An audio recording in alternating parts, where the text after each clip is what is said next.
Fabian Garcia. Defender number 15, Lamar Batista. Midfielder number 31, Connor Maloney.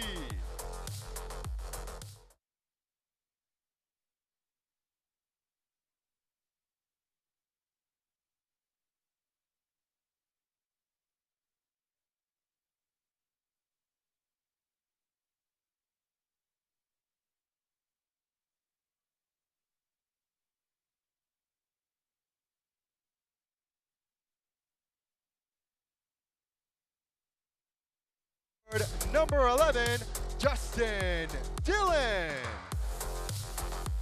Head coach for San Antonio FC is Alan Marcina.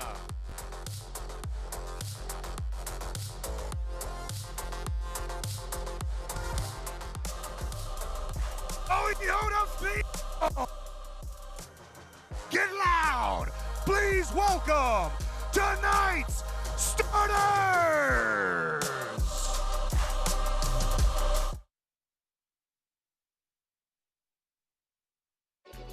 After a record-setting 2022 campaign,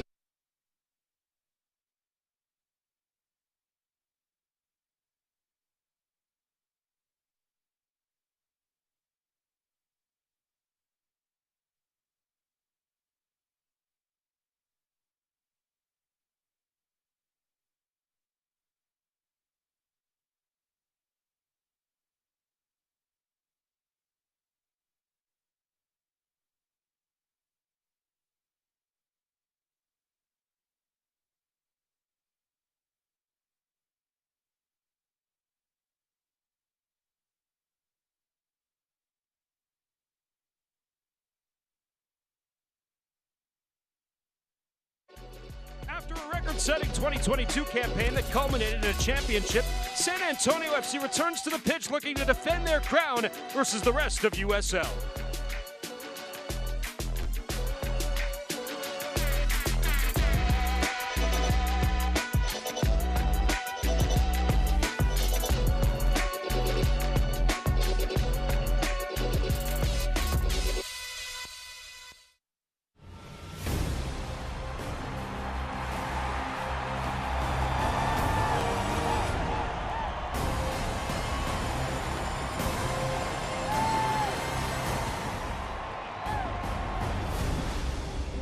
It's opening night of the 2023 USL Championship season. San Antonio FC returns to the pitch where less than 4 months ago they captured their first championship under the guidance of Alan Marcina. Tonight they turn the page into their 8th season in USL as they welcome Oakland roots to Toyota Field. We've got all the action here on Bally Sports.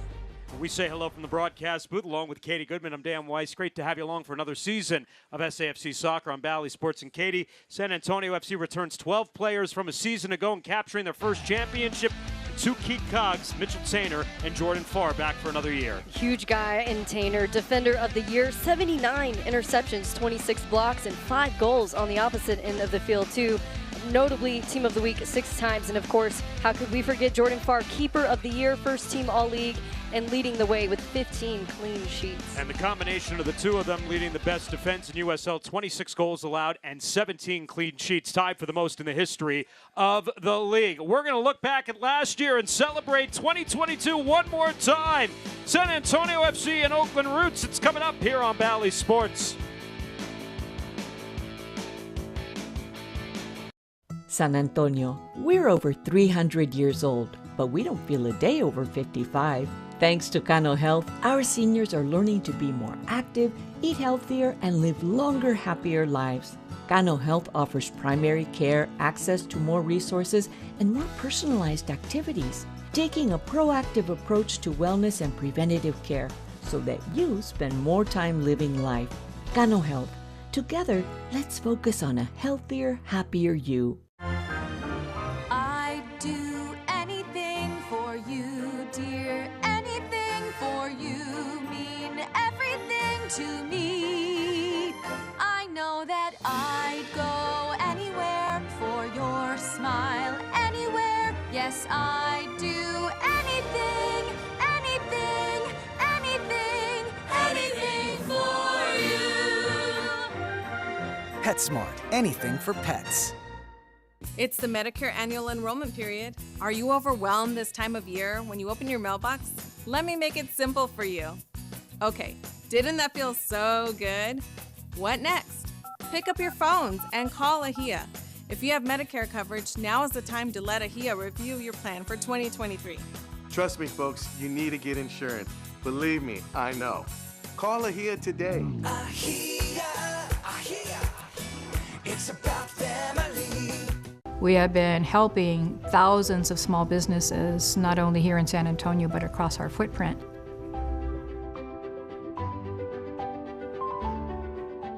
Knowing that SWBC was our partner in our health benefits and all our employee benefits was a relief for me.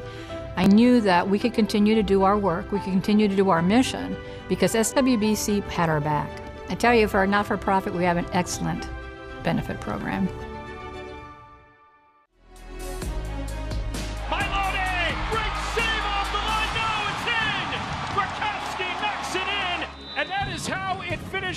The 2022 campaign is done. The playoffs await San Antonio FC.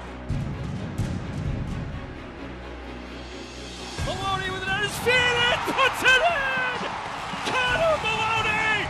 He puts SAFC on the board 23 minutes into the match. San Antonio FC, for the first time in their history, will play for the USL Championship crown.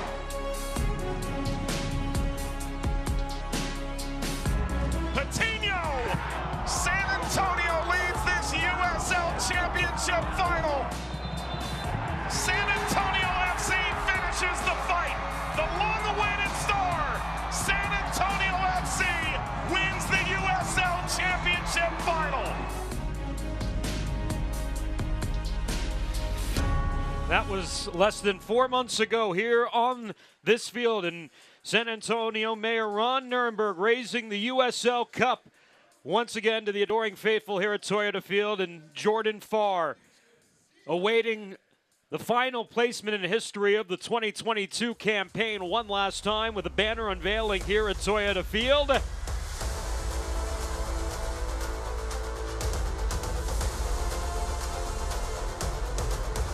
And there you have it, the trifecta for San Antonio FC from 2022. The Shield is the regular season champions.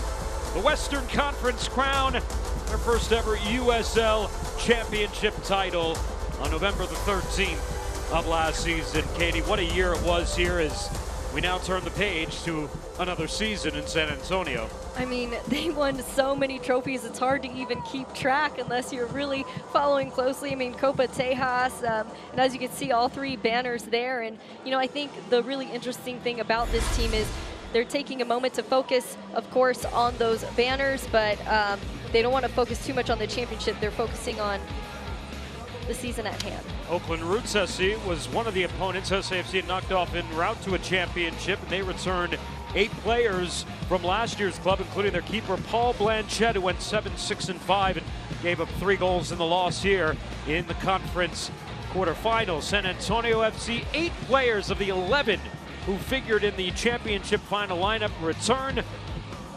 Jordan Farr once again.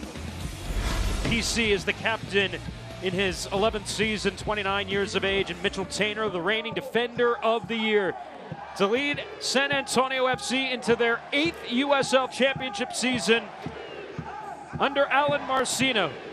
Now in his 4th year guiding the club with a record of 48, 16, and 8.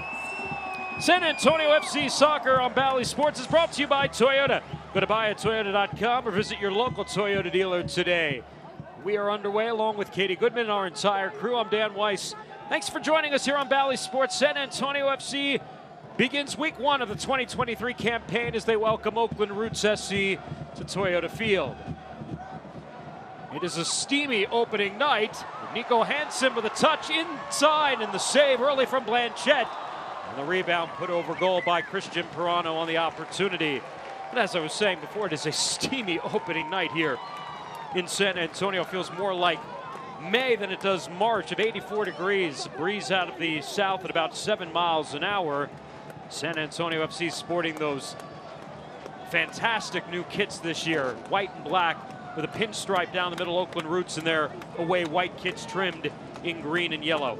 A lot easier to, just see the black and white jerseys versus the black on black from previous seasons, in my opinion. I'm loving the new look. I'm also loving the red out jerseys that San Antonio FC has brought on. But my goodness, talk about San Antonio testing Oakland early on. You can't blink twice without San Antonio testing you. This for certain. We mentioned Pirano had that first opportunity. Pirano was actually in the starting 11, but he was scratched with a injury that happened in warm-up. That was actually David Loera who had that rebound try a moment ago, playing in Pirano's spot. Loera wearing number 10, 24-year-old. So Pirano is a late scratch after being in the starting 11 to begin things again with a warm-up that happened, or with an injury that happened in warm-up, and assume that he will not be available for the match tonight.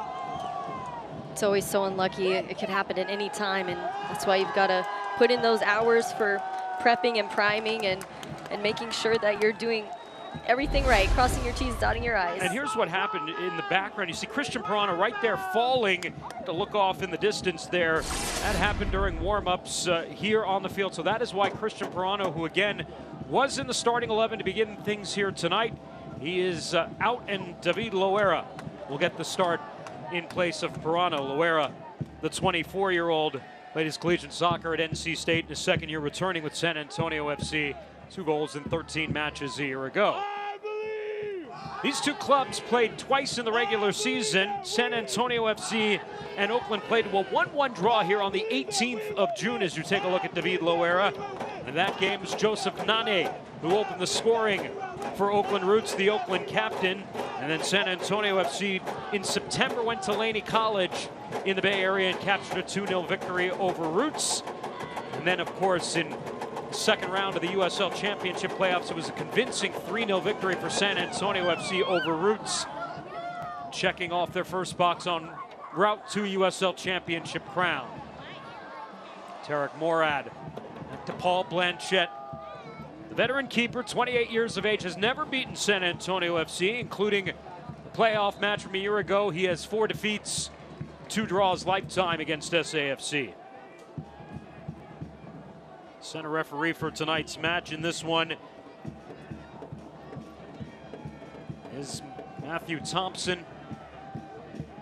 San Antonio FC coming off, well, not only, of course, a championship, but just a regular season of excellence across the board. 24 wins, most in club history, 77 points, most in club history, 17 clean sheets, which tied a USL Championship record as well.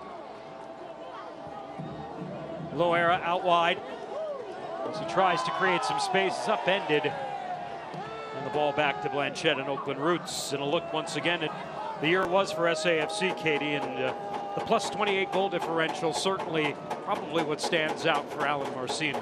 Big time, and they're one of the few teams that had multiple goal differentials in playoffs as well, which is just a next level thing. And, you know, part of that, I think, had to do a lot with Adoniran and Patino, both players who we're not seeing here this season. And so I think this is going to be a test for both teams tonight, not only Oakland, but for San Antonio FC testing out that new front line.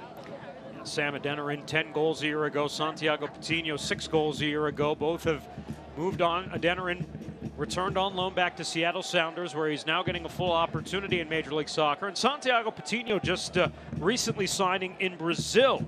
He'll continue his career after a dynamite 2 years here in San Antonio. And so now it's a question for Alan Marcina is how will they replace the offense vacated in the absence of Adeniran and Patino. Questions as well on that end too for Noah Delgado on the Oakland Roots side, who a year ago, they finished 7th in the Western Conference, 46 points with a record of 11 wins against 10 defeats and 13 draws. Snuck into the playoffs as the second to bottom seed, captured a victory in opening weekend against San Diego before succumbing to San Antonio the following weekend. Their leading scorer from a year ago, Otter Magnus Carlson, had 19 goals. He was tied for 3rd in the Golden Boot race. Their second leading scorer, Juan Azakar, had 10 goals and he signed as a free agent, Katie, in San Antonio in the offseason. Oh man, that makes this matchup even more bittersweet. You know they've got a little more skin in the game than usual, a little bit bigger chip on their shoulder. I know that I would if you took one of my most solid wingbacks. Azakar not available for selection tonight. He is out for personal reasons, but expected to be a big contributor for San Antonio here in 2023. David Loera concedes possession, and Oakland Roots yet to have possession in this one early. This gets volleyed along. Nico Hansen after it, and it's recovered by Blanchette. Nico Hansen, 28-year-old, was a 9th overall selection by Columbus Crew back in the 2017 Major League Soccer Super Draft. He was a former teammate at Columbus. San Antonio FC wingback Connor Maloney reunited once again here in San Antonio. And Hansen, extensive career in Major League Soccer, Katie. Yes, 83 appearances in MLS, playing for Minnesota United, and Columbus Crew, as you had mentioned, just brings a plethora of experience here. Unfortunately, had a not so great injury, but has worked through it. And as you could see in that last play, he is fast. And when you've got a guy like that up top, it makes sense why there's a lot more long balls coming in from the outside backs here from SAFC, because he can get on the end of it. Yeah, San Antonio FC will play that vertical ball as good as anyone in USL Championship, and they're trying to replace the poaching role of Patino and Adeniran from a year ago, and that's what they're hoping for in Nico Hansen's acquisition this year. Yes, Nico Hansen is just something else and can play a plethora of different positions, from striker to defensive midfielder and everything in between. It's a good recovery here by Oakland on the defense to the run by PC. The ball awarded to San Antonio. For PC, this is his 61st match as a member of SAFC. 4 goals for the Brazilian, the 29-year-old, once again wearing the armband as the captain for another season. Dealt with some injuries at the end of last year, but he was not going to miss out the opportunity of playing in the Western Conference Final, the USL Championship. Suffered that injury early in the postseason. He was able to rebound and respond and got back in the starting lineup for SAFC in the final. Last season, he did such a great job of getting up in the attack. You can even see it from the stats. You can see it from watching the games. He was involved in almost every opportunity. A foul here against Oakland, and the ball awarded back to San Antonio. Johnny Rodriguez commits the infraction here.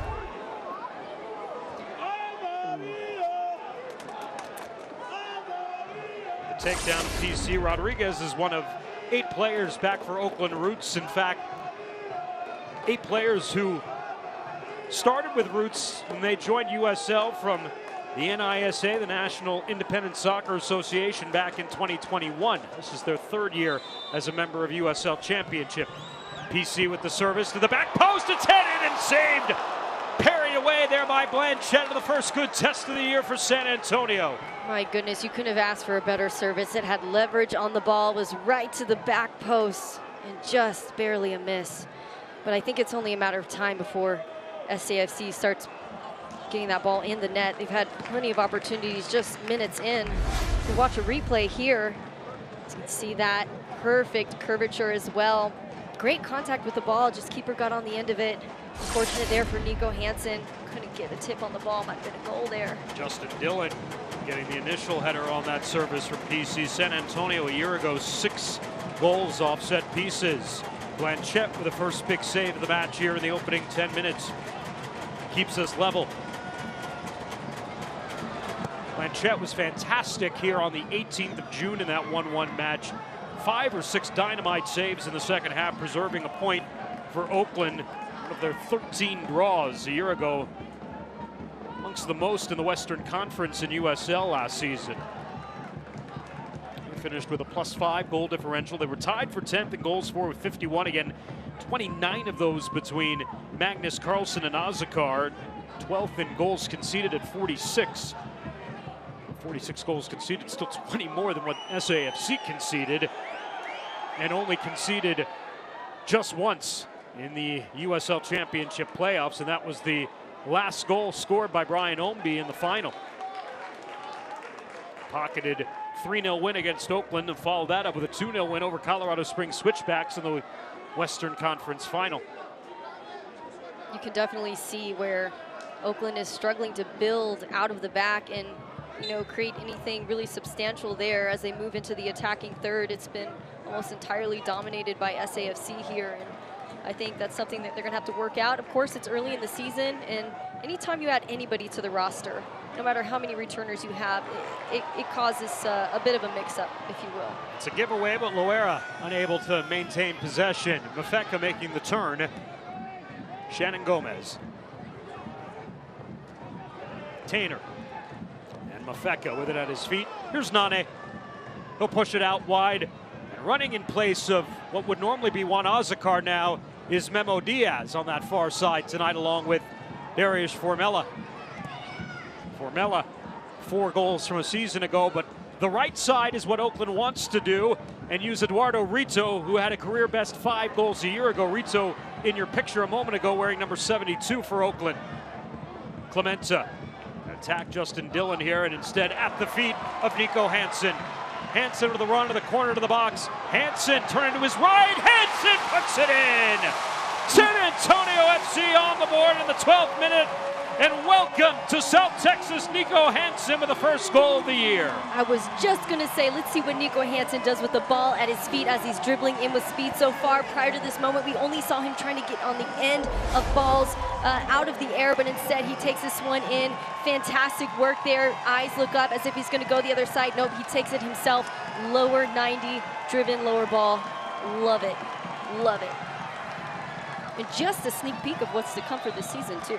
Nico Hansen's 10th career goal in what is his 90th match. Mentioned 83 matches of Major League Soccer experience, 7 goals in MLS, and give him the opening goal of the 2023 USL Championship season in the 12th minute. San Antonio FC, who last season, when scoring first, they did it 22 times in their 34 matches, went 21-0-1. In fact, over their last 46 matches, they have not lost in which they have scored the opening goal. The more impressive numbers over the last couple of years for Alan Marcina's club here in USL. So it's 1-0 to the home side. Loera is brought down from behind, and the foul whistle. They initially played the advantage, and now a yellow to the captain, Nane. You can hear the crowd, their discontent as well, waiting for the ref to call that one. Lucky for SAFC fans, he did just that. And that's one way to slow the onslaught there coming from San Antonio FC. Sometimes you just have to do that. You have to put a little body on them and slow their momentum. Joseph Nane, the captain, 3 cautions a season ago. 35-year-old in his 12th professional season, and the native of Cameroon, but sets up a dangerous set-piece opportunity with Loera and the magician Fabian Garcia over the ball here. And well, nobody bends a ball in the Western Conference as good as Fabian Garcia off his right foot there. Definitely a dangerous position to be in at this moment, but probably better than a breakaway, I would have to say. Garcia straight away has to put one on frame, and it's off the wall, and will be turned out for the first corner of the match, which belongs to San Antonio.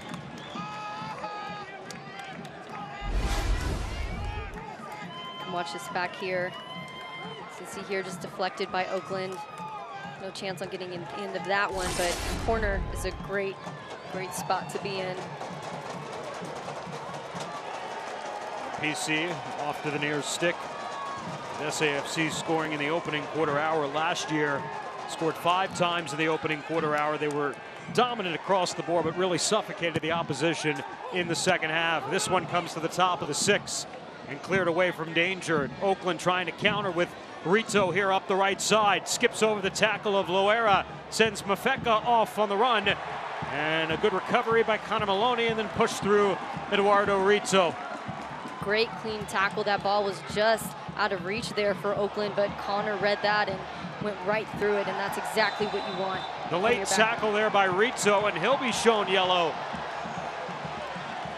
swept at the feet of Ja'Cory Hayes there, and Rizzo will go into the books here in the 16th minute. The second caution of the match. Matthew Thompson handing out yellows relatively early, and you see the late tackle by Rizzo coming in, sweeping at the feet of Ja'Cory Hayes.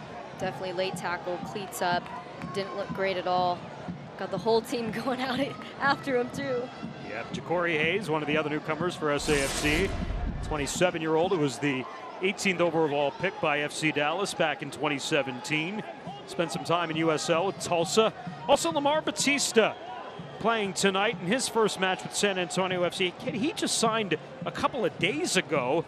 San Antonio FC without the services tonight of Carter Manley, who is injured, and also Michael Edwards, who was recalled back from his loan to Colorado Rapids of Major League Soccer. So they were minus a center back, and Lamar Batista fits that bill.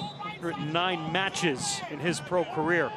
Standing at 6'6" feet tall, I think that's exactly who you want in a center back. Now it's hard coming into any situation with only a couple of days to spare getting to know the team, but I think if I had to choose, I would rather walk into something like this than to have to earn my way into that center back position.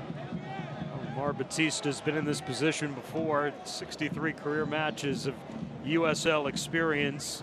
He's a native of Waco, Texas, and last year played in MLS Next Pro with the one independent team, the Rochester Rhinos, who ironically actually just ceased operations the other day. So now MLS will feature all next teams as another header on frame from Justin Dillon.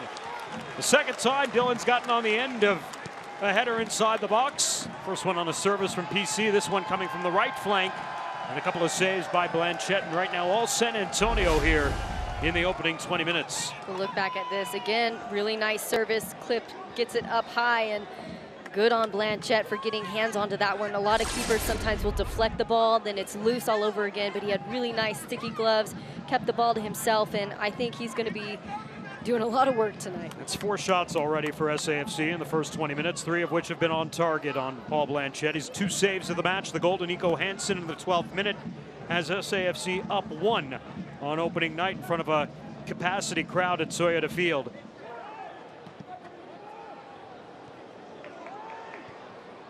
Danny Barber skies this one into the air in the direction of Rizzo, and it's Shannon Gomez to it first.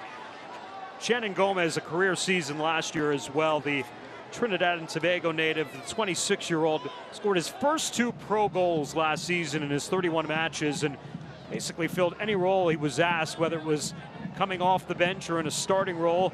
San Antonio suffered 117 man games lost due to injuries, so Alan Marcina's club in their 34 regular season matches had to go with 33 different lineups.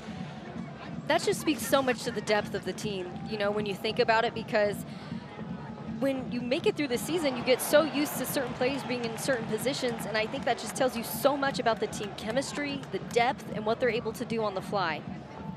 Guys like Shannon Gomez were accepting of their role, whether it was in a starting 11 or coming off the bench, and good to have Shannon back for another season. This will be a foul, and maybe the first good opportunity for Roots here on an opportunity about 27, 28 yards out. Play it off the angle here, and need some action for Jordan Farr here finally. Yeah, you can see the reach around with the hand. Definitely a foul. Good call from the ref there. Now let's see what they can do with it. As you said, first real opportunity so far this half. Jordan Farr organizing things. Reigning USL Keeper of the Year last season, allowing just 24 goals in 31 starts. Can as the backup. Hard to believe when you think about Christian Bonilla started the first 3 matches of the season and then promptly retired. That opened the door for Jordan Farr in week 4 of the regular season, and he never looked back after that. Jordan Farr took it and ran with it. My goodness, Keeper of the Year, as we mentioned, we heard all about him in that opening. Mafeka, and right past Danny Barber and out, and it'll belong to San Antonio FC. Unlucky there for Oakland. Look at the accolades for Jordan Farr. All-league first team and led the USL. San Antonio FC did with those 17 shots. Jordan had 15 of them. Christian Bonilla had the first 2 of the season.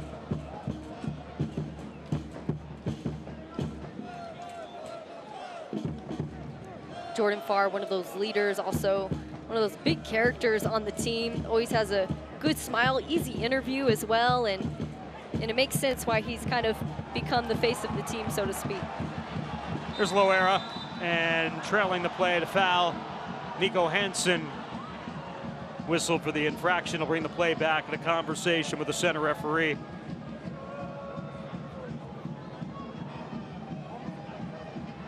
So Oakland, which last year operated at 53% possession. San Antonio FC was the worst possession team in USL Championship, but almost by design.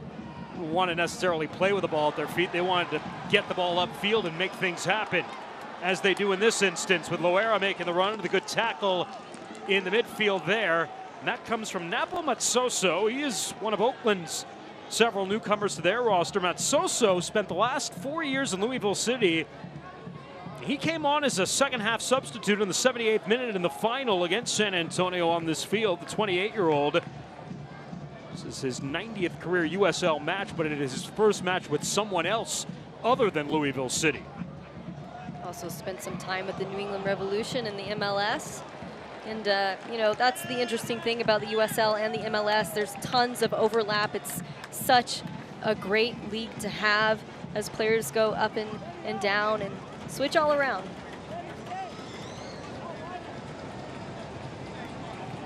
So an exceptionally clean first 20 minutes plus for San Antonio FC. 4 shots, 3 on target. They have conceded nothing to Oakland here in the early going. And you could tell what cohesion does for a group like SAFC, bringing 12 players back from a year ago and even integrating the new players. They look like a well-oiled machine even in week 1 of the regular season. It does say a lot, and a lot of those returners are leaders on the field. That's something that I noticed about SAFC last season. Yes, they have captains, but really and truly every single player on that field had a leadership role one way or another. Jordan Farr will calmly push everyone aside and take it himself. Amazing story about Jordan Farr when you go back 2 years ago and you think about where SAFC was with Matt Cardona getting hurt on the final night of the regular season against Colorado Springs, and San Antonio FC needed a keeper, and they turned to Indy 11, who was out of the playoff picture, and asked if they could have Jordan Farr on an emergency loan. Indy 11 agreed to it. Jordan Farr came over in his first match, which was in the playoffs against San Diego Loyal, pitched the shutout against San Diego. And then the following week, the victory against RGV to go to the Western Conference Final, where they lost in penalties in Orange County 2 years ago. But to do all that, Katie, and then have to almost go back and accept being a backup that Jordan did at the start of last year to where he is now, it's amazing to think what a, you know, crazy just last 18 months it's been for this guy. Really and truly, he has just had one heck of a climb to stardom. I mean, when you talk about San Antonio FC, you're talking about Jordan Farr and Mitch Taintor. Those are the first names that come to mind, even if you're a casual fan, and he has really, really done it. And I really, truly believe that when you're meant to be somewhere, you know, the universe kind of makes it happen, because that's really rare. Clearly meant to be here is the Salem, Oregon native and the 28-year-old, now in his 6th pro season, as Oakland will take possession of the ball. And speaking of Mitchell Taintor, as you take another peek at Jordan there, speaking of Mitchell Taintor, he is now playing on the right side, which if you watched a year ago, Mitchell Taintor was always flanked out on the left side, but with Carter Manley's injury putting him on the shelf to start the year, Taintor, who's a natural right foot, is going to play on the right side of that 3-back formation for Alan Marcina, as Nico Hansen going to run this one down on the long service from Jordan Farr upfield. Hansen clips it into the box, drops in front of Dillon, the 2 Roots players able to converge and clear from harm's way. The high boot from Garcia allowed. Fabian will recover, puts it into the 18 and turned out to Johnny Rodriguez. Rodriguez feeling pressure from behind from Hansen to the foul called. Some good effort there from SAFC. Wouldn't expect anything less than high press out of the back on that loose ball there, but my goodness, Nico has been fantastic with the ball at his feet, but great defense on that one there from Oakland, getting in the way, making it difficult to get on the end of that one. Danny Barber going to need maybe an extra minute or so after saving perhaps a dangerous opportunity for SAFC in the combination with Nane. And that goes off the head of Nico Hansen. Stays in play. They're going to pull it back, and it's probably the right thing to do, especially because of all of the issues surrounding concussion and head injuries. This was a hard delivery right off the back. You watch Clementa. It's going to go right off the back there of Nico Hansen's head, and so the trainer comes out, and they're going to likely take Hansen off, at least in the short term, to make sure that he's available to continue once he gets to his feet here. Definitely a wise move, not something that you want to mess around with, and I'm not in any way insinuating that he just received a concussion there, but that happened to me as a little kid. Believe it or not, I was in middle school and got slammed right in the back of the head from the keeper punting the ball and knocked a few screws loose. Doesn't feel good. That's a pretty good take from Emrah Clementa. See whether and you can see they're doing the concussion test almost right on the field here. See if Hansen is available to continue in the interim. I'm almost surprised they're allowing them to do this on the field rather than bringing him out, doing it on the side here. We'll see, but they're going to pause the match, at least for the moment, and allow this proceeding to continue. Nice little water break for both teams. Time to also reconnect and break down what's happening so far. And, you know, we saw this happen quite a bit, at least in college, where they get breaks midway through the first and second half, and they come out as a slightly different team sometimes. Sometimes all you need to do is get together, talk it out, and well, Hansen looks okay, and that's a good sign here, and he's part of several new faces for San Antonio FC. We've mentioned a couple of them, Ja'Cory Hayes, Lamar Batista, also Juan Carlos Azacar coming over from Oakland, and Camarni Smith from DC United and Loudon. And the departures we touched on, Sam Adenor and Santiago Patino, also Jasser Kamiri back to Tunisia, Nicky Hernandez leaving as a free agent as well. But you see the note at the bottom, SAFC losing 29 of their 54 goals from a year ago. So a chunk of their offense they need to replace. And hopefully, again, guys up top, Hansen, Azacar, Smith can certainly contribute in that department. And Ja'Cory Hayes plays a really solid midfield. Did so in Dallas over the last number of seasons, 72 games in Major League Soccer for Ja'Cory Hayes, the native of Bowie, Maryland. And he goes right into the midfield tonight opposite of PC. Definitely the guy that you want in the center midfield with you, especially helping out a guy like PC who's already pretty outstanding on his own. So much can happen out of the midfield. So much of the game is directed in the center of the field. So you definitely want to be strong there. So you see just a moment ago, Hansen coming into your screen to the bottom of the picture, wave back on.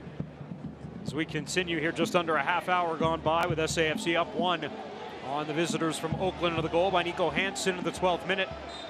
The foul whistled on San Antonio. Mitchell Tainer a little too handsy over there on the right side. To be expected from a defender, I think. Mitchell Tainer's one of those players who he has that height on him. He's really good on the outside, and anytime they have to really slide the field over, it's almost like he takes on that center back role, and I think he's one of those players who can really do both. But really interesting to see him on the right side here in this game. I actually had a moment like that in college where my coach did not know I was right-footed, and so he eventually switched me over to the outside right back. And it happens, you know? You got to know how to use both feet if you're going to play at a high level. Yeah, but your coach should know that you're right-footed, though, right? You would think. At the you would very think. least. I remember he pulled me off to the side of practice. Katie, are you right-footed? Yes. So I'm cutting the ball to my right foot and hitting it, man. Rodriguez lets that one through. So Rito putting it off the fingertips there of Jordan Farr. The clearance by San Antonio. The foul on Johnny Rodriguez. It looks like Farr may have taken the brunt of a collision there as well, too, as he's down on the pitch right now. Just looking back at this replay, you can see where his head and arm gets right in the way. It looks like a knee right to the temple. Johnny Rodriguez Racing for that ball that goes off the fingertips of Farr. Second concussion test of the match. Connor Maloney there defending, and you can see his reaction on the aggressiveness of Rodriguez. Jordan will get back up to his feet, and he appears to be okay. No concussion test for him, so maybe not his head. Maybe it was his shoulder.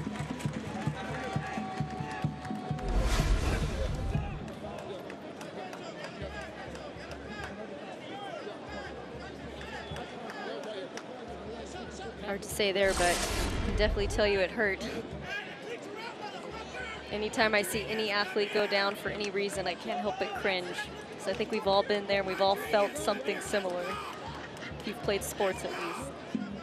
This is the first good test for Oakland in the attacking third against Jordan. SAFC able to withstand it. Hansen defended by Danny Barber out wide. Slips it into Dylan. Loera will circle back here. To the inside, over the top. Dylan brings it to his feet, trying to turn it back to his left. It's blocked out here to the corner of the box. Rito. Clemente will drive it forward. It's off of Batista and settles in the middle of the park here for Nane. And now they can build a little bit with Rito here on the right. Nane. PC all over him, captain against captain, and that is a foul on PC, and probably would have been a foul on Nane had PC not slipped in the hook foot there on a split second too soon, because Nane then reached around with his arm and kind of grabbed PC by the head. There's the slip in right there from PC. They actually didn't call that one. They called that one, and there you see the left outstretched arm of Nane connects with PC's head, knocks him to the ground. That one feels like a foul on both sides. Looks like PC got a good smack out of it too. All smiles though, so that's good.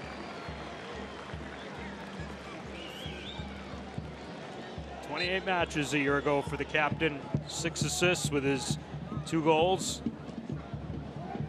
Became more of an offensive force than we've seen in his time in San Antonio. It's Fabian Garcia, upfield, Loera. Off the body of Clemente as he works to himself here on the near touchline. He tried to get fancy and couldn't slip past Matsoso. Napo Matsoso. Great read there from Matsoso. You could tell Loera was trying to have some patience with it, figure out where his passing lanes were, and Matsoso said, no, thank you, it's mine. You see the shots 5-0 in favor of SAFC. 1 goal to Nico Hansen for the home side of the 12th minute.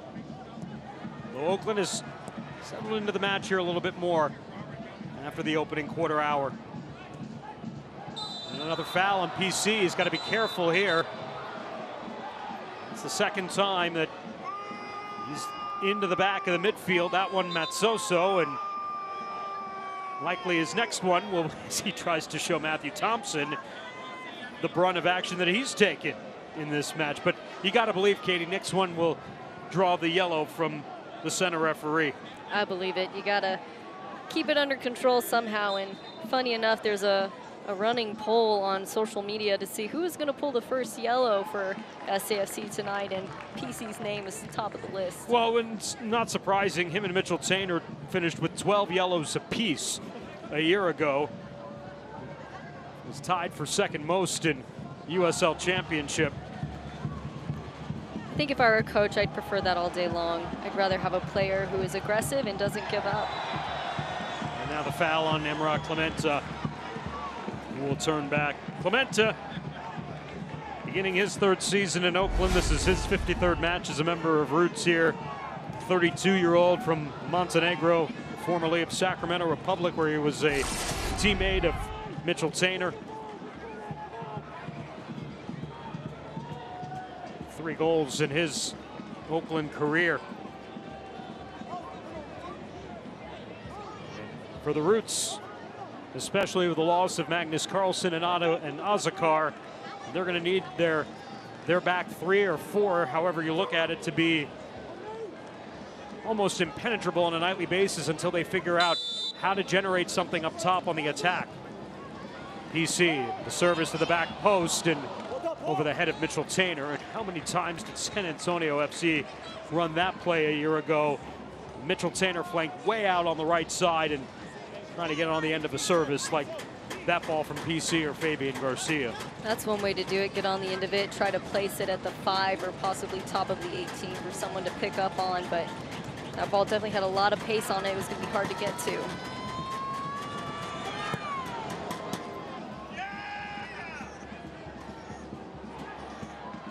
Shannon Gomez will volley that one out of play. Winning 50-50s is so important. It's something SAFC is really solid at doing. And when you win the 50-50s, you're not just regaining possession at times, but you're really setting a tone, setting the pace, and that's what they've done from the get-go, from the very first whistle. Now, the 50-50 balls are literally 50-50 right now. 50-49 in favor of Roots. So the duels won between the two sides.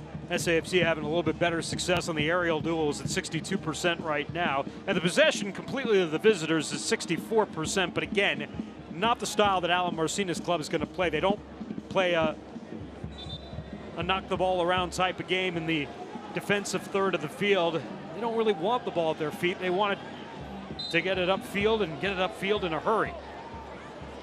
And that makes sense. And, you know, another thing that we've noticed about SAFC is their ability to defend offensively. So even if they don't get on the end of the ball, they're so good at keeping the ball there in the attacking third because they automatically switch to defense. And you see it as Oakland tries to build out of the back. At times there's multiple black and white jerseys surrounding Oakland's bright white jerseys here tonight, and that's just because their ability to defend as a unit, I think, is what makes SAFC next level.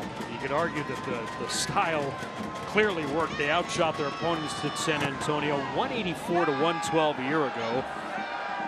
Each coach has a different philosophy. Oakland with 149 shots on goal a year ago to 145 for their opponents. Not so. Looking upfield in the direction of Darius Formella, who really lines up as the one prominent striker up top tonight, and we haven't mentioned Formella's name very much in this match. 4 goals a year ago, 21 goals in his USL Championship career, several of as a member coming with Sacramento Republic. He's got to really fill the void left by Magnus Carlsen up top this year.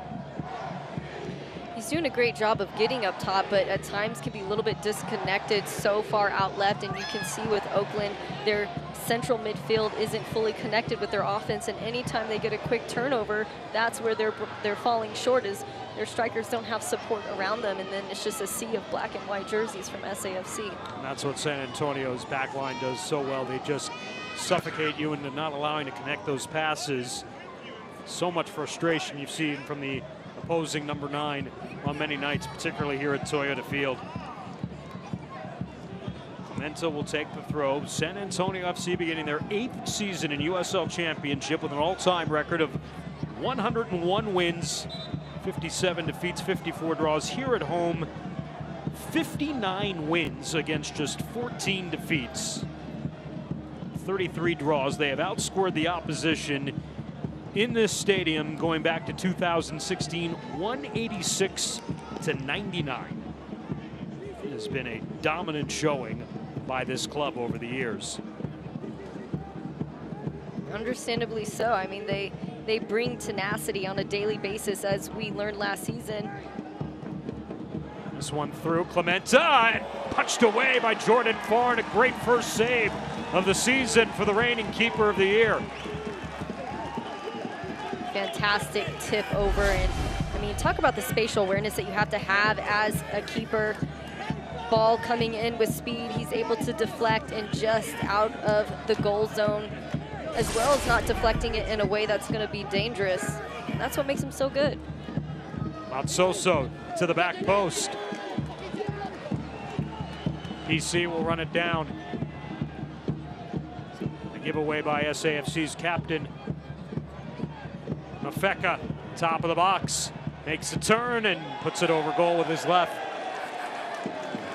Nerves will get the best of you sometimes. I think maybe if he had pulled that ball over across his body and tried to take that one touch, he might have had a better shot at the goal. But again, when in doubt, if you're just not feeling it, it doesn't hurt to take that second touch until it does.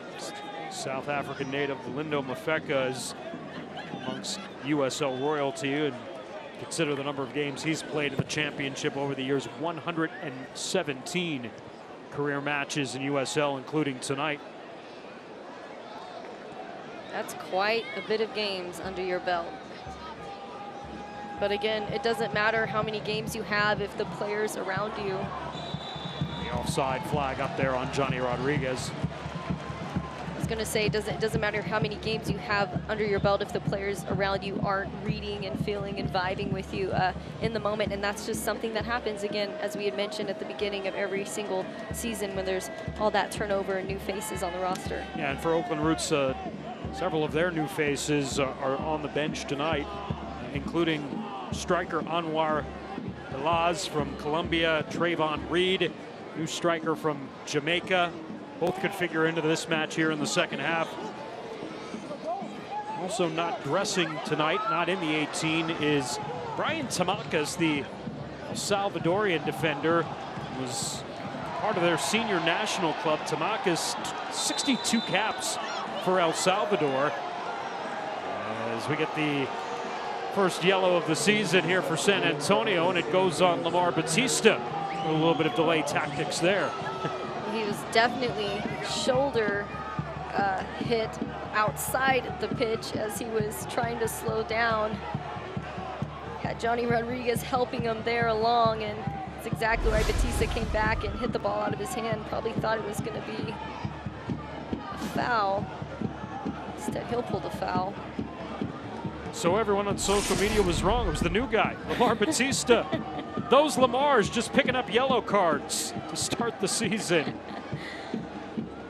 You never know with the new guys, right? It's a wild card, yellow card in this case. 5 cautions a year ago for the Waco native.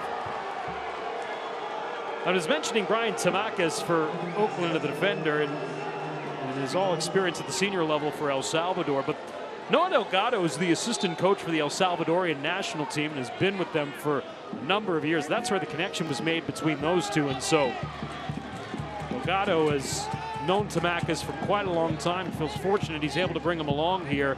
They have to replace a pretty good center back in Alejandro Fuenmayor from a year ago.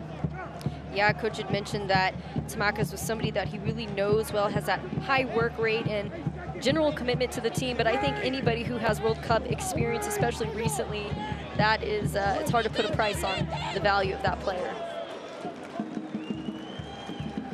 Connor Maloney will let that one go out, and Jordan Farr will push everyone forward here as we come up upon halftime with SAFC scoring in the opening moments in this match, which is nothing new for them. Goal in the 12th minute from Nico Hansen.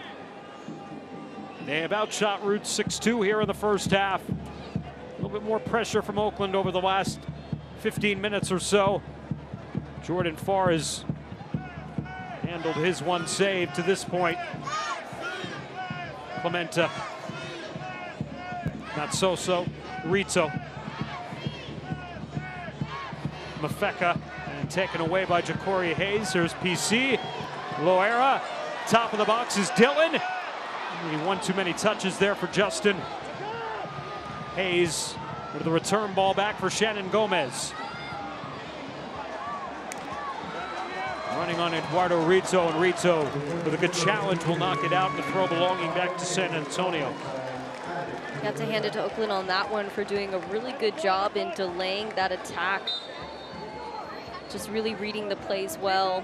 As you can see, starting to close down the center of the field where SAFC is most dangerous, forcing them to play wide. SAFC will turn that effort into their second corner of the match as PC and Loera both making their way over here to the near stick.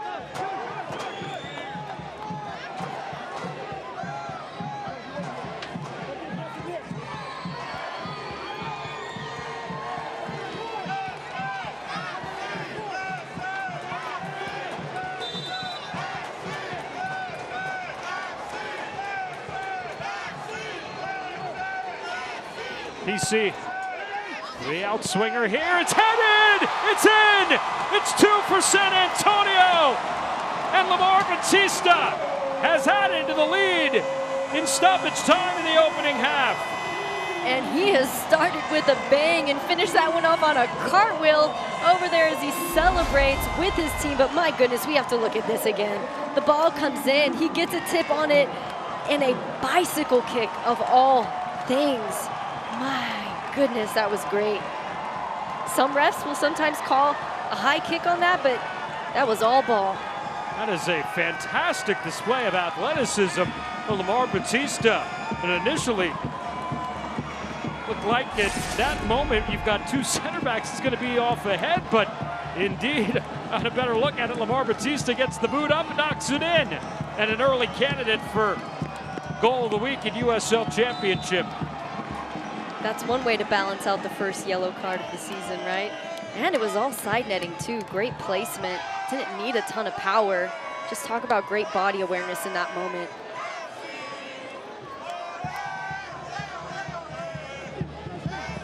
So Lamar Batista with his 4th career goal, and it's the newcomers, Nico Hansen and Lamar Batista, who have contributed on the attack for SAFC here tonight. And a big goal just before halftime to extend the lead to 2. Alan Marcina every season has the task of recruiting top talent, and as someone who is Coach of the Year finalist last season and who has had a really great record since he's taken over as head coach, I think that's a big piece of the puzzle, just knowing and seeing talent in others and knowing how they'll fit in with your crew. Alan Marcina, 48 wins against just 16 defeats, 18 draws in his tenure here in San Antonio, beginning year 4 tonight. You can say he's pressed the right buttons over the course of the last 3 years, and at least has won the offseason so far, as 2 of his newcomers have goals here. This ball slipped beautifully in, and a big save from Jordan Farr as he stops Formella right before halftime, and Formella was looking to get Oakland on the board here, give him a little bit of momentum going into the locker room.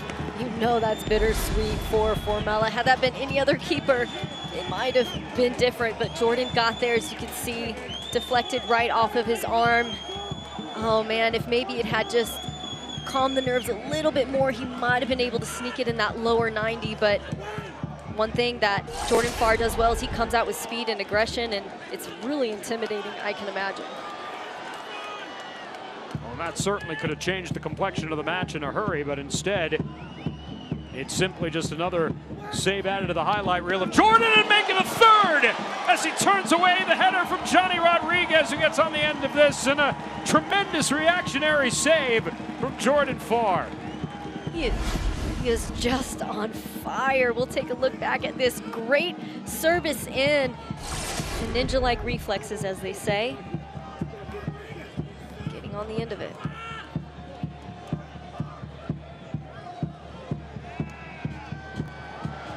Hansen making the run. The flag stays down. And a good recovery there from Oakland.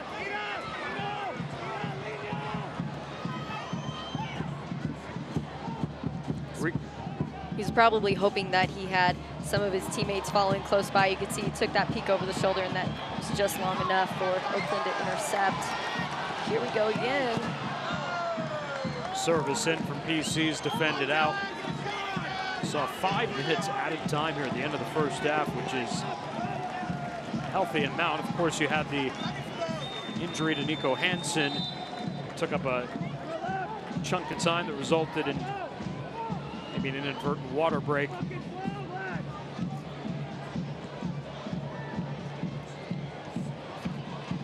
Between injuries and drama, it's one way to rack up time.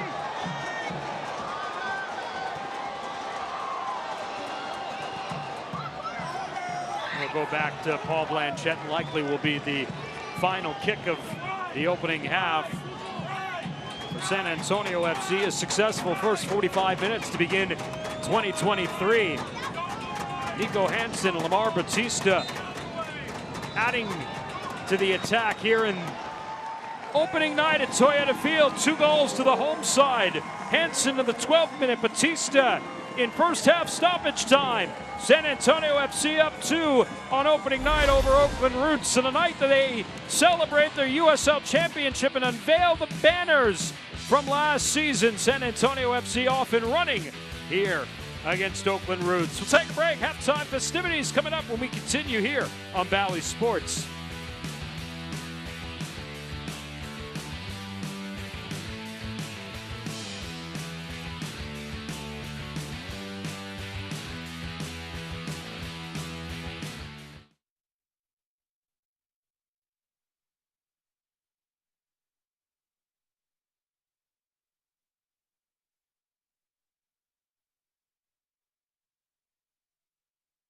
Are you sick and tired of being sick and tired?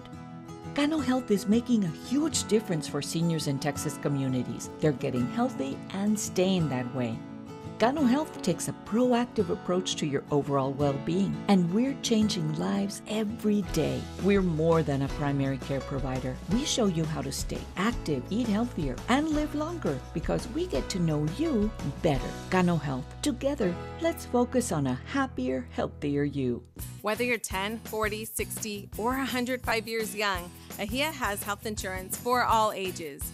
If you qualify, government subsidies can further reduce your out-of-pocket costs, even if you've previously been uninsurable. Don't miss the deadline for full 2023 coverage. Call now. Trust me, folks, you need to get insurance. Believe me, I know. Call AHIA today. AHIA, it's about family. For me, starting out in this business, it was very overwhelming and also exciting. My name is Casey Hanlon, and SWBC PEO really helped propel my business. They have automated payroll systems for me. They helped create my employee handbook, and they have over 45 experts that know how to handle just about anything employee related. I could not have one person do the job that SWBC PEO does for us. Our partnership is not just business, it's a relationship. To me, the power of an educator is an awesome responsibility. Wanting kids to see their full potential and how amazing they are.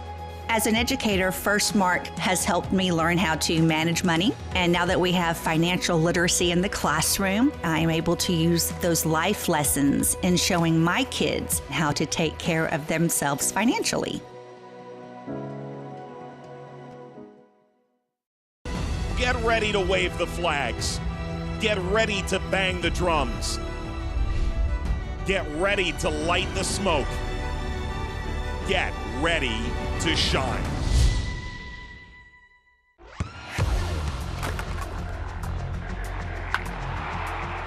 We all have goals. But let's be honest. Most of us aren't going to be professional athletes. But if your goal is to finish your degree, we can help. Come to a university that puts your goals first. Bellevue University, your partner in finishing goals.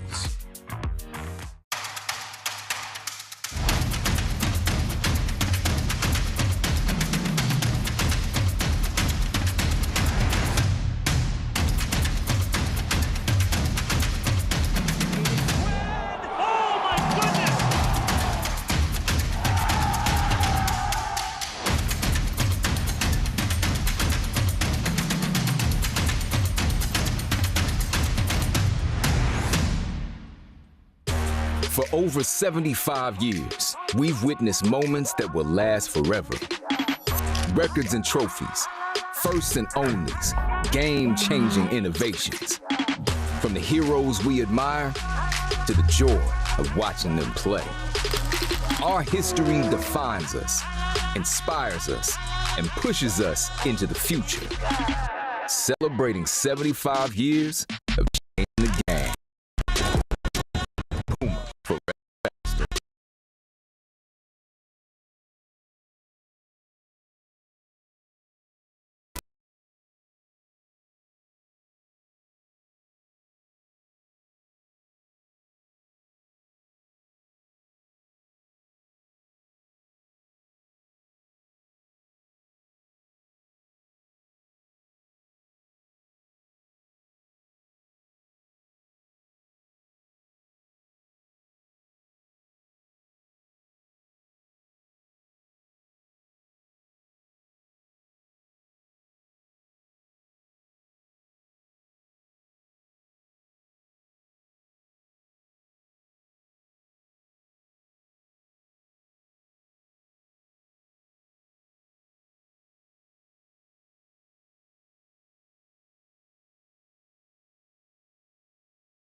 Antonio system, that is. They got to be able to run flag to flag, basically, along that touch line. And Gomez and Connor Maloney do it as good as anyone in USL. I think Connor Maloney might be the most fit player on the team. Of course, he has that heart and that drive, which really sets him apart from the rest, and that's exactly the profile that you want from an outside winger who can go, as you said, flag to flag and give everything they got.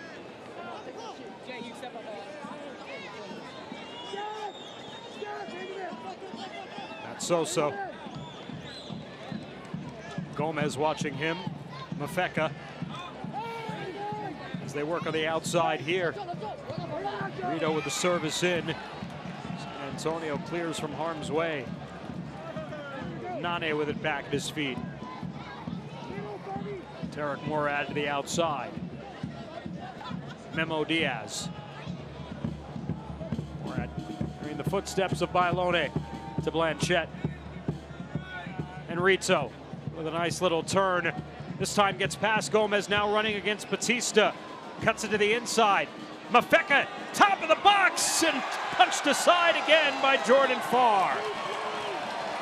Rito with the speed, my goodness, and then Mafeka taking that second touch, not a bad decision there. Got on the end of it was Jordan Farr, fully spread out, making that save. That's why Jordan Farr is Jordan Farr. This is the best buildup of the night for Oakland. Turned into another good scoring chance. They've had 3 of them here in this match. Probably is 3 more than Alan Marcina would like to this point. Jordan Farr has bailed him out on all 3 occasions. Tainer climbs the ladder on that one to make the clearance. And now SAFC on the counter attack. Into the middle of the park as Nico Hansen goes down. Play the advantage through momentarily. And now the yellow to be handed out here to Napo Matsoso. Justified yellow, no doubt. Hansen had all the opportunity. It's clearly a play that kept him from advancing any further. Had numbers up. Good call by the ref there. Did have a late hit from Maloney. We'll see there. It's the nature of the beast, I suppose. So Matsoso into the books here in the 55th minute. Is the third Roots player sitting on a yellow tonight, along with Nane and Rito. Tainer gonna get on the end of that one. It's directed out back to the center of the park. Fabian Garcia and turn it out across the touchline. Roots with a chance here, but you're Noah Delgado watching your club here right now, and you think about the chances that you've generated in this match, you probably feel pretty good at this point, even down 2 goals, because you've found just enough channels inside San Antonio's defense that have allowed you to work some good opportunities. Right, benefits of a halftime chat, no doubt, and you can see where in the first half, San Antonio FC was trying to dictate their style of play, which doesn't exactly work for Oakland, whereas Oakland in their attack have used a tiki-taka style of play, trying to build up small with triangles, and that's how they've been most dangerous in the attack. Hansen with the pressure. Barber. Formella coming back for the ball here. Nane skying it forward. Mafeka will settle. Rito. Again with Gomez and PC converging, it's Matsoso who will get it back in the midfield. The turn by Rodriguez.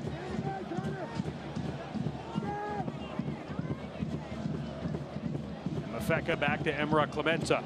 Wise to recycle there. Again, just way too much congestion trying to build up, and I think that's going to be the name of the game for Oakland, finding patience, finding those passing lanes. Flag up on Nico Hansen after SAFC tried to counter quickly. Probably no better example of style of play than that possession alone. You see Oakland weaving its way through a crowd. SAFC gets the ball at their feet, immediately kicks it forward. Yep. Two very different styles of play. This is a good run again from Rito on the right side, slipping past Gomez. The support coming from Fabian Garcia. Rito turning it back into the box, was looking for Rodriguez. He was pushed in the back. We play on, settling here to Darius Formella.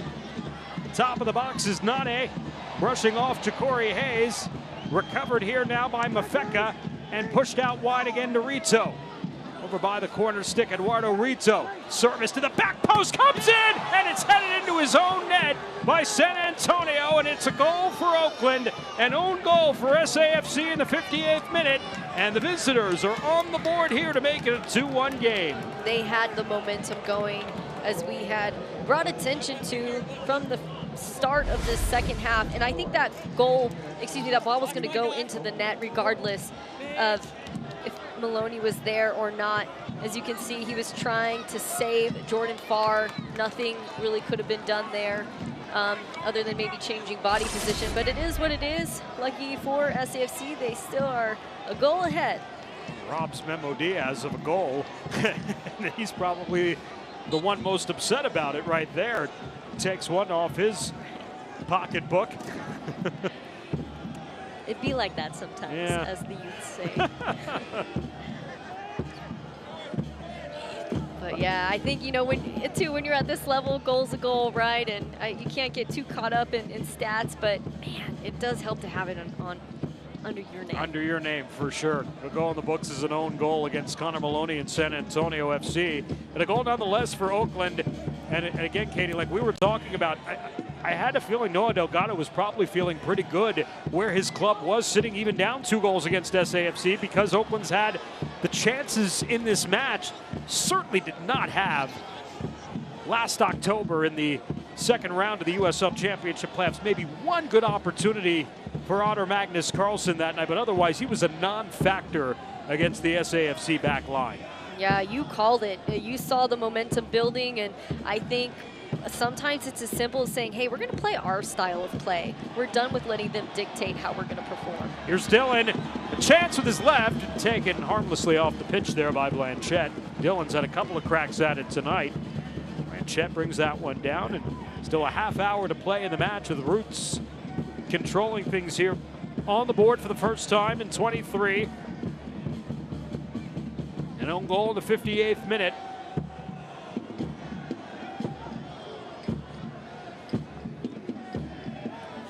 Great service from Blanchette there. Even better defensive mindset coming from Mitch Tainer, shielding that one. Getting the ball to Farr, and you can see trying to take his time with it.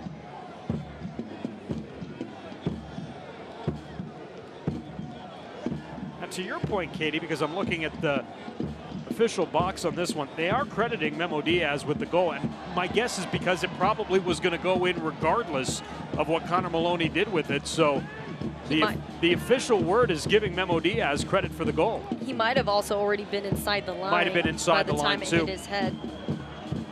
Good on Memo Diaz then. I guess if there's going to be a goal, might as well go under his name.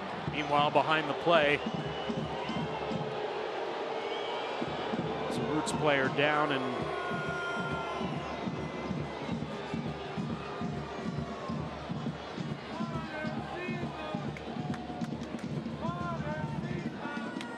not sure who took the brunt there, as he's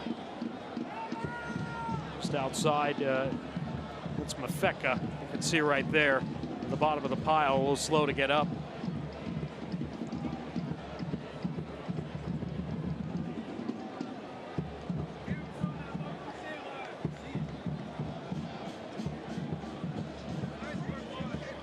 So Mafeka gets a little bit of attention. SAFC gets a chance to regroup here. Just under a half hour remaining in the match. Look and see what happened with Lindo Mafeka a moment ago. He just went to ground on his own. Not always a good sign. Obviously something you figure preceded that, but Mafeka just wasn't in the vicinity of anyone. Just went to ground under his own power. Or if he might have had a previous collision with someone, might have knocked the wind out of him. Hard to speculate. He was holding his head, his eyes. Again, just hard to say, but at least there's no shortage of drama in this game. No shortage of injuries or feistiness, and I think that's to be expected really with any SAFC game. Got a stingy defense. Every single player boiling with tenacity. So as Mafeka gets attention, we take a look at the upcoming schedule for San Antonio FC. They will go out on the road for the first time in 2023. Next Sunday, as they will be out in Virginia to take on Loudoun United FC in Loudoun for the first time ever in their history. That'll be a 3 o'clock match, and it'll be back and forth. They will trading home and road matches here through the first 5 matches. First 5 matches of the regular season. Home against Colorado Springs Switchbacks in a rematch of the conference final on the 25th of March, and then we'll host Sacramento Republic on the 8th of April.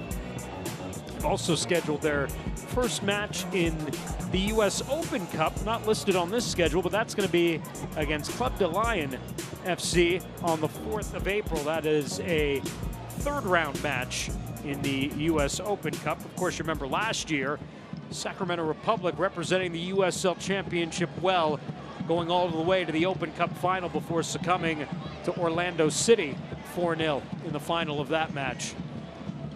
So what you're saying is it's going to be a good game. San Antonio FC had a wonderful run through the Open Cup last year as they were able to take out their rivals from Austin, defeating Austin FC in a fantastic match here at Toyota Field. That was a 4th round match that was played that SAFC ended up winning, hanging on in extra time before losing the following week. You know, I think aside from the 2 final matches here at home during the playoffs, that Austin FC game really takes the cake for intensity. And on my part, anxiety. Definitely had all my anxiety snacks out because, man, you couldn't help but pull for SAFC. It was quite the environment that night. I agree with you. I would say, other than the playoff matches here, that match featured about as much animosity as any playoff match could bring. From the fans especially. It's good to see a rivalry born in that regard.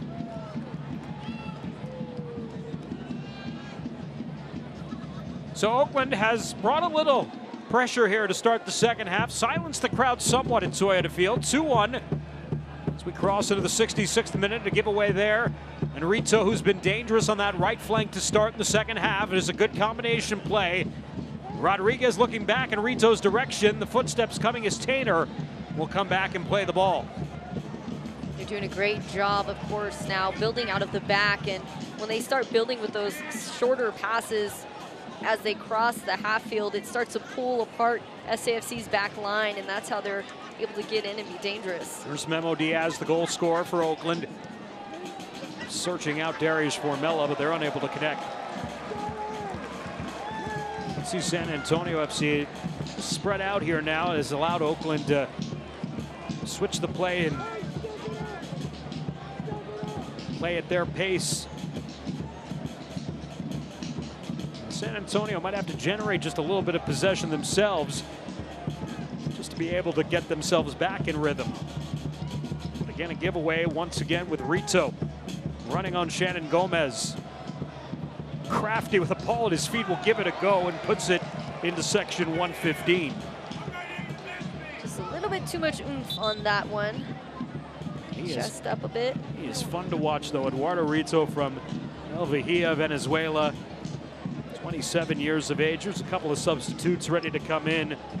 And 2 of the newcomers, the offseason signed by Noah Delgado and Oakland Roots. Ricosi Donaciano spent time at Nashville in Major League Soccer and also with Phoenix Rising in USL. Comes on here for Nane.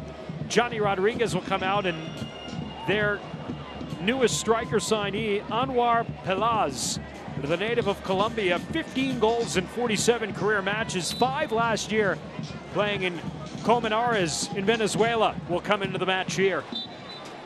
Anwar, 30 years old, not an age you see too often in professional soccer, but seems to be doing just fine, moving right along. As coach had mentioned, in a previous interview that he's one of those guys who is dangerous and can really put goals in the back of the net. He's the youngest of 5 brothers. It's Delgado. It's instructions out from the bench. So Pelaz, Naciano into the match here for Oakland.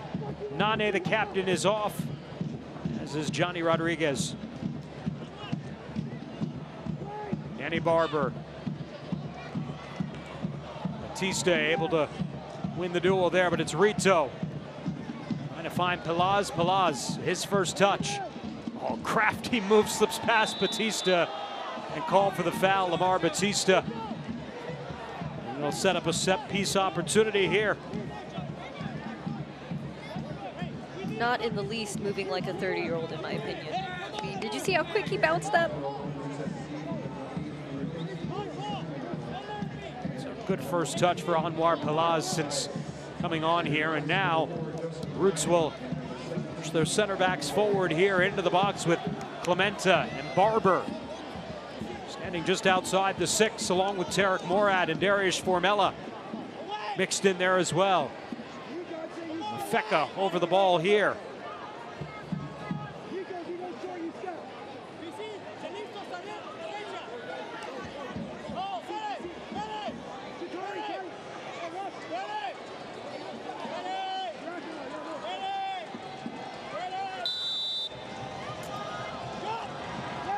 The service in is turned out by Batista. And the corner belonging to Oakland, which will be their 5th of the match. As Mafeka moves his way off to the far stick after the initial service on the set piece was set in by Memo Diaz. So now Mafeka and Diaz once again. Mafeka the in-swinger here. This ball balloons to the back post and skies over everyone and across the byline, and it'll belong back to Jordan Farr. Quite a bit of height there on that SAFC back line, mixing that height with just a stingy defense to begin with. The corner is a tough one, I think, for anyone, even if you do have momentum going.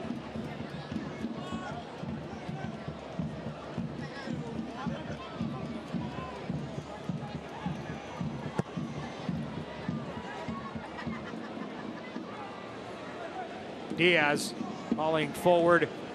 Tainer. Johansson. And a foul and a Darius Formella off for the infraction. And so PC come over the ball here, and again, this is where Mitchell Tainer plays a big part in these types of set pieces that don't seem like pretty good scoring opportunities, but Mitchell's going to camp out at the top of your screen on the left side, and he's going to be the one who's searched out here.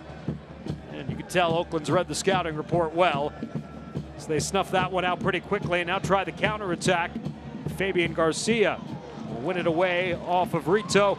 Tainer with a turn and finds Nico Hansen in a 2-on-1 here. Nico Hansen into the box, and his shot is off the foot of Barber.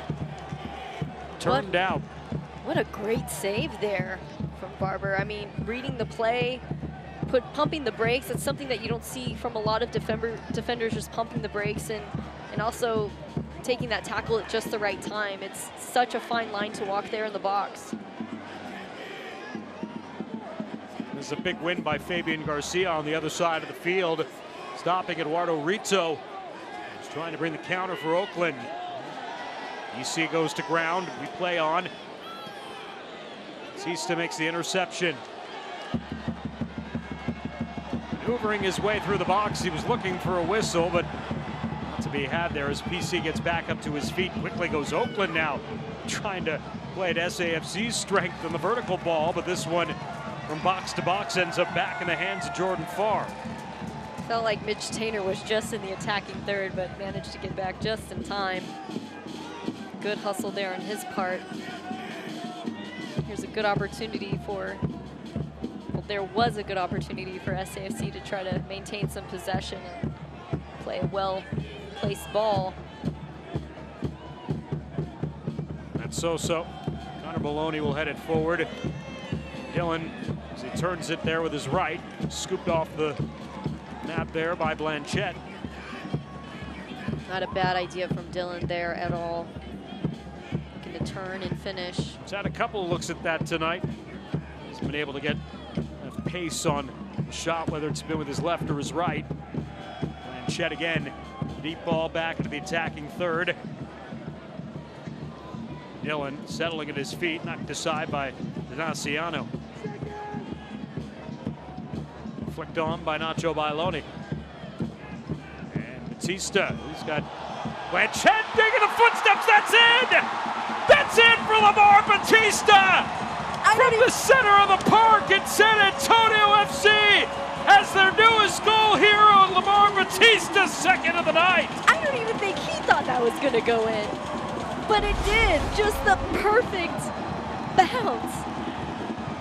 Great way to catch the keeper off guard. Look, hand up, my bad. Nope, instead it has a perfect spin on it, bounces right into the goal.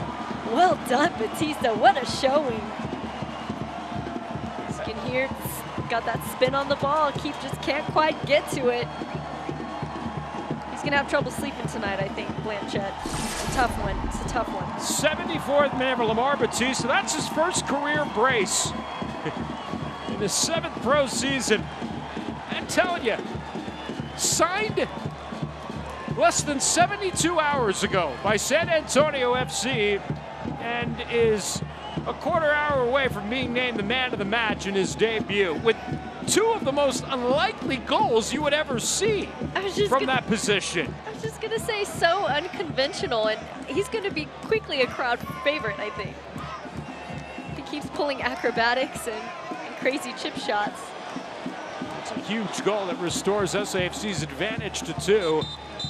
Lamar Batista, the goal's coming in stoppage time in the first half with a bicycle kick.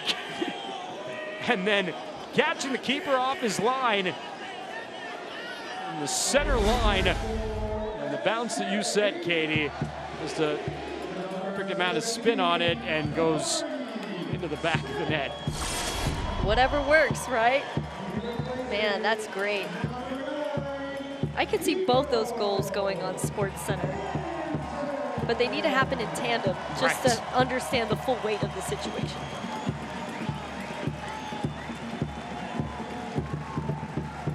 Nico Hansen will come off. He got the scoring started at the 12th minute, and Camarney Smith will make his San Antonio FC debut, coming over from DC United and Loudoun a year ago.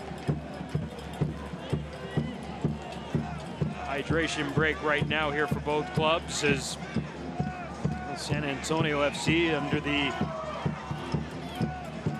ownership of Spurs Sports and Entertainment and the San Antonio Spurs, and that's Spurs players Charles Bassey and Gorgie Cheng having a little fun on the pitch. Charles, a native of Nigeria, Gorgie is a native of Senegal, and both with soccer roots and soccer history as a part of their past. Both, I would think, at their height, Charles at 6'8" and Gorgie at 6'10", will probably be pretty good keepers in their time. Yeah, keepers or center backs, maybe. But I think basketball was a wise choice. Probably, yeah. But man, gotta hand it to Nico Hansen. I think he had an outstanding first game performance of the season. It's really hard, especially as a forward, to come into a system that is already a well-oiled machine, and he seemed to just fit it seamlessly. SPC looks on here, and that man is the man of the hour. Lamar Batista, his first career brace. Katie, he came into tonight with just 3 goals in his 109 career matches. Well, he's got 15 minutes or so to double his career goal total if he can come up with a hat trick. I was gonna say, he is on cloud 9. And, you know, sometimes I think there are certain players, their potential isn't fully unlocked until they're surrounded by just the right pieces. And when the pieces come together, it's a really, really nice puzzle. He gets caught here a little bit. That sets off a chance for Oakland, and It's turned on frame by Pelaz, who gets his first opportunity, and the save from Jordan Farr. And one thing Lamar Batista is going to learn very quickly, he's going to run a lot in this San Antonio FC system. And so while he may want to creep up a little bit forward at times and have the freedom to go forward on the attack, he's got to remember his responsibilities to his keeper and to his back line as well, too, in defending opportunities like that. Well, I think when you got 2 goals in one match, it's easy to get your head in the clouds a bit and want to just stay up there and keep going for a hat trick. Can you imagine? That would be the cherry on top.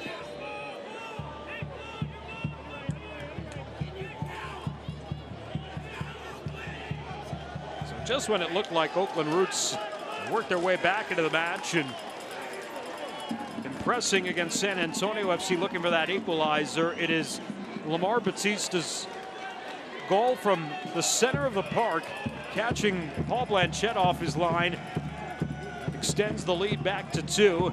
San Antonio making their way off for their 3rd corner of the evening. So plenty of time on the clock to maybe sneak another one in for Oakland, but it's going to come down to that mentality of forgetting what happened. And well, and even if they had gotten another one, I'm not sure whether Justin Dillon was going to allow, if that one slipped past Blanchette, a 4th one wasn't going to matter. Dillon denied by Blanchette, and Justin Dillon is not going to have any goals besides his name tonight, at least to this point, but not for the lack of effort from the San Antonio striker. That'll be a foul on Mitchell Tainer. Dillon has had some really great opportunities, and you also can't deny what he's done off the ball, pulling defenders out, creating space for new players to come in and make names for themselves, right? And he just seems to be doing a lot of right things. Unfortunate for him, he just can't get it in the net just yet. A couple of tries off the header for Justin tonight. Dillon, season ago, 6 goals in his 26 matches, 13 goals in his San Antonio FC career that has spanned 52 matches. Now in his 3rd year with the club.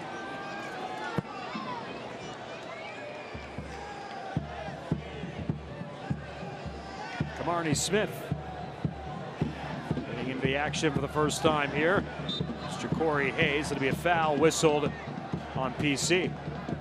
Quite a bit of stabbing there, trying to keep those short tiki-taka passes from developing through the middle.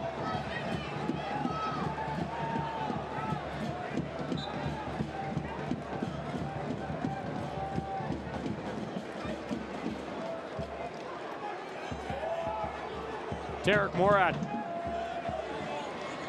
Field for Connor Maloney.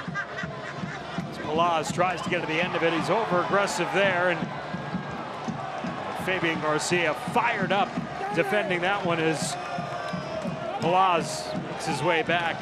Garcia thrilled with his effort on that play. Definitely not happy about that late push, which I can definitely understand. Has an opportunity here, put it back in play.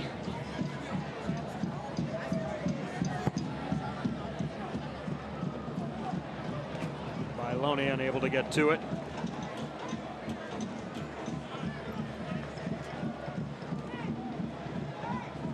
Barber. Formella will switch the play. Mafeka turns Rito out on the right side. Eduardo Rizzo. This time trying to cut to the inside, and PC wouldn't let him get to it.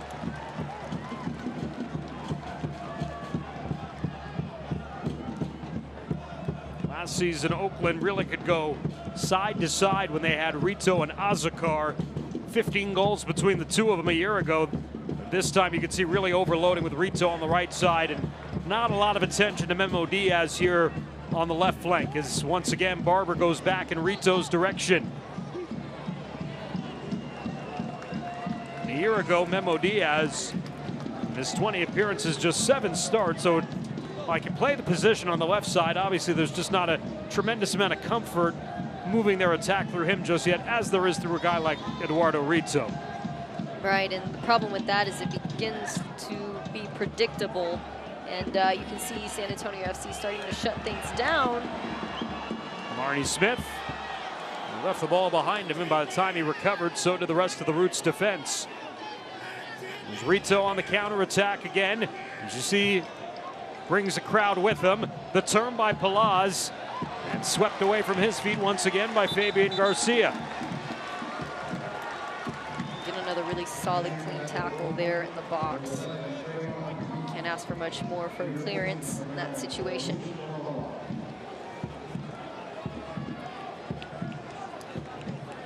And a striker for striker sub here for Oakland Roots SC's. Darius Formella's night is done, and Trayvon Reed, the Jamaican 23-year-old, will make his Roots debut into the match. San Antonio FC Soccer is brought to you by Toyota. Go to buyatoyota.com or visit your local Toyota dealer today. The final 10 minutes of this match, San Antonio FC up 2 goals, 3-1 for the visitors from Oakland Roots SC. It's been quite a showing for the 6'6" center back Lamar Batista with his first career brace, and the way that he's done it too. So come out to Trayvon Reed to get his first touch here. The service in towards the back post is headed away by Mitchell Tainer, and it'll be another corner. It'll belong back to Oakland Roots. It'll be their 7th of the night as Dylan goes to ground just to the right of the San Antonio goal. Great read from Tainter and deflection as well. Get a little hairy there in the 5-yard box. You're going to wake up and look at the box score tomorrow morning, and you're going to say, okay, 3 goals for San Antonio FC. That's probably Justin Dillon. You know, it's probably Mitchell Tainer. Maybe Christian Pirano figured a goal into the match. To be the case tonight. See what happened here with Dillon. The collision there with Palaz. He's right now getting some attention. Note your goal scorers tonight are Nico Hansen opening the scoring in the 12th minute for San Antonio, followed up by Lamar Batista in first half stoppage time. And Batista again, this time coming in the 74th minute. San Antonio FC, 2 newcomers providing the offense here tonight of the 3 goals total. Memo Diaz, the lone counter for Oakland Roots.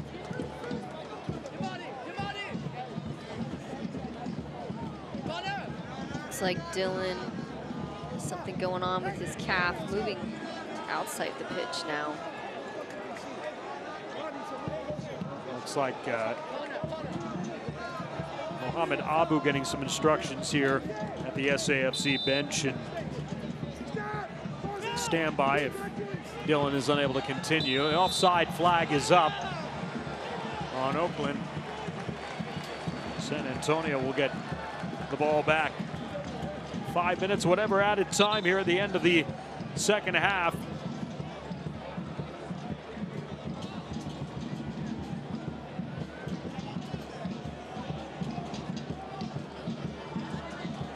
I'm sure Alan Marcina will find some things to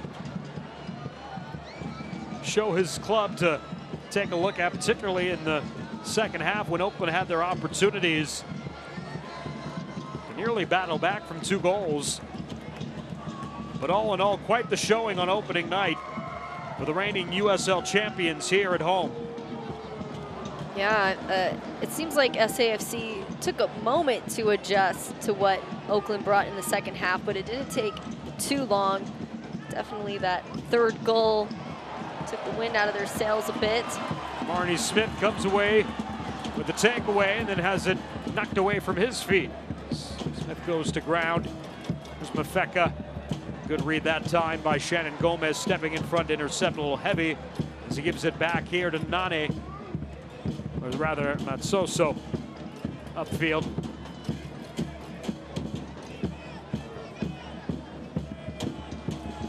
Through Trayvon Reed. Ja'Cory Hayes. It's a good touch there from Hayes. Connor Maloney is thrown to the ground there by Trayvon Reed. Now it'll be Abu who will come on for Justin Dillon, who is starting to limp his way back to the San Antonio FC bench.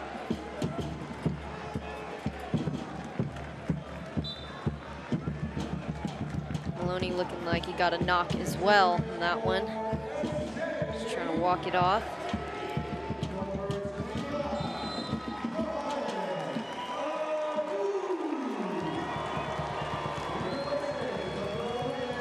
Quite a bit of disconnect on that set piece. You couldn't see too much enthusiasm of anyone really wanting to get up and get on the end of that, and just the placement of the ball in general. So Abu, who had 29 appearances a year ago, 26 in a starting role, come on for the final minutes of this match.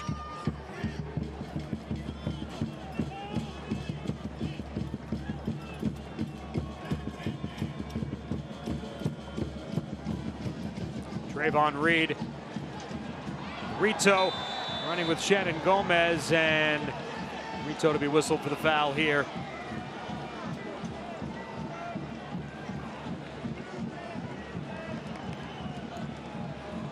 Mohamed Abu was such a centerpiece of what San Antonio FC wanted to do all year.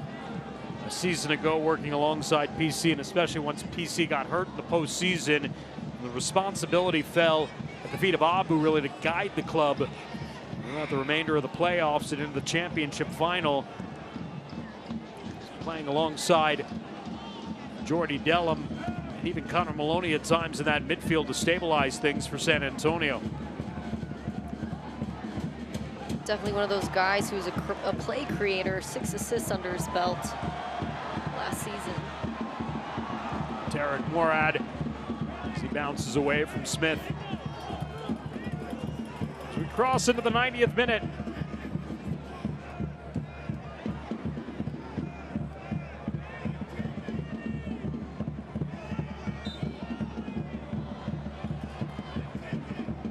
Roots down 2 goals here as we make our way towards stoppage time. With only minutes to go, if you're a team like Oakland, I think the main takeaways here are the moments where players were connecting, where you were able to build down the field with quality, and it's just taking those little moments and trying to build upon those as you move through the season. Clemente, the giveaway, Matsoso, the recovery. Switch the play over here to Memo Diaz. 7 minutes of added time here at the end of the second half. There's Diaz. Trayvon Reed. Oh, nice turn to the inside around Tainer into the box. Reed, back post, great save. Jordan Farr with another fantastic save. Sprawling out to his left to knock that attempt away. Denies the back of its head with Trayvon Reed toward that back post. Man, that was one heck of a shot, and it had spin on it, but it was that initial turn from Reed for me that just really set him up for an open shot. Good work on Jordan Farr reading that one.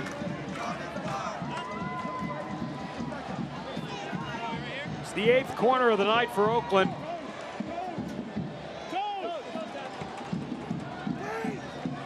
And to the back post again. Settled here to the top of the box. Donaciano trying to put one through a crowd. Batista keeps it moving. And it turns into a potential opportunity for Oakland, but Roots losing it to their feet, but they concede possession. It's Abu will guide it out, looking in PC's direction. Oakland comes away with the ball. 2 SAFC players collide there along the near side in front of the Oakland bench, and a foul whistled against Oakland Roots. Now it's Tainer and Nane over by the benches having some words. Take a look at Jordan Farr. Look at the extension.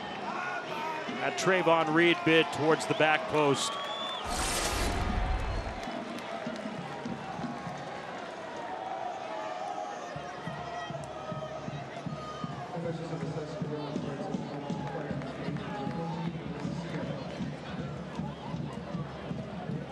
So Donaciano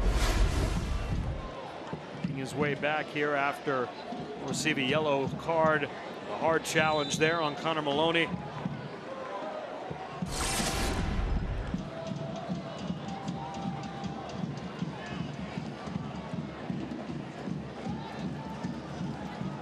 So belong back to Blanchette. Just under 5 minutes remaining in the added time.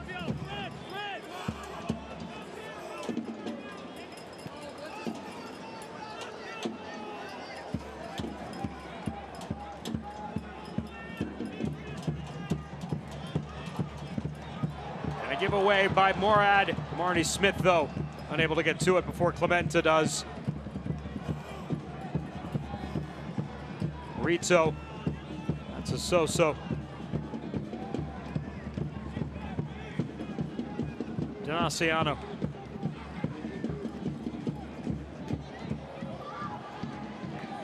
Trayvon Reed just moments ago nearly made it interesting. Clementa.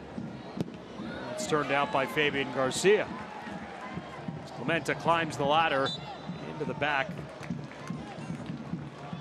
Marnie Smith. It'll be a foul on Emrah Clementa. Great clear there from SAFC. Winning this set piece here. And about a minute ago, I was going to say, it looks like they lost a bit of energy until Hayes forced that turnover. Now it seems like they're back in business here. Halfway through the allotted 7, the minimum 7 here at the end of the second half. I think even when you are up 3-1, you want to maintain that mentality of playing through the whistle, giving everything you have, because it's a practice. Smith pushed aside. Donaciano in Oakland. Gonna go quickly here with Memo Diaz. Upfield, Mafeka.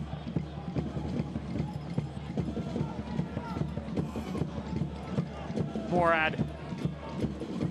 That's so-so. And now Rito. Search out Palaz. We'll get to it. Again, it's Fabian Garcia to knock it aside. Oakland able to move up the field here at will.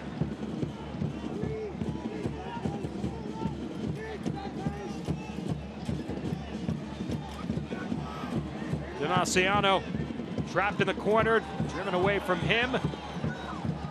There's a throw to Oakland. Oakland's doing a great job of spreading the field and building out of the back, as we have talked about. But if they can do that with more speed and clean up those passes and clean up the first touch, they'll be far more dangerous. Certainly things for them to build on. Probably going to be happy when they take a look at all the chances they had, and maybe if it's not Jordan Farr, they're sitting level with San Antonio right now. Donaciano unable to settle. We'll get another crack at it, though. We'll turn it out back for Memo Diaz. Diaz puts one into the box, defended out.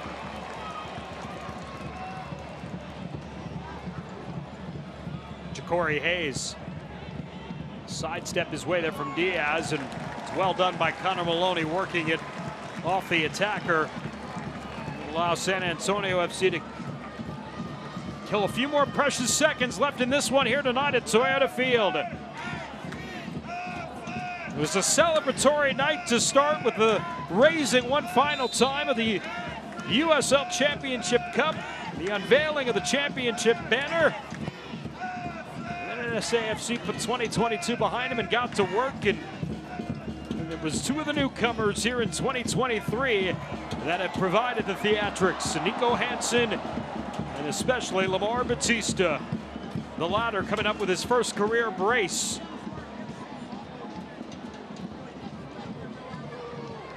That could have been a really dangerous ball.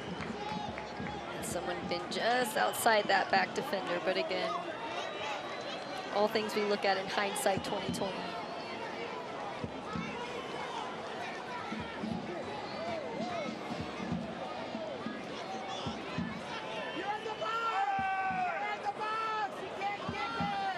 Jordan Farr in no hurry. And